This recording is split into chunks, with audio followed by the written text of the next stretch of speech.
Вместо 1000 лекарств от кашля мы покупаем редьку. Знаете этот способ народной медицины? Нас когда-то научили это бабушки, родители, а теперь мы своих детей учим точно так же.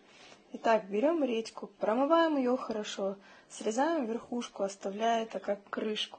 Внутри делаем вот такое отверстие. Вырезаем все внутренности редьки, но смотрите, чтобы дырочка внизу не образовалась.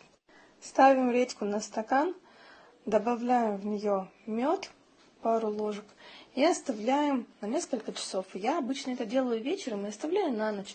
А утром у вас получается готовый сироп от кашля, да еще и такой вкусный. Ну и, конечно же, полезный. Вот этим я и лечу своих детей. А вы?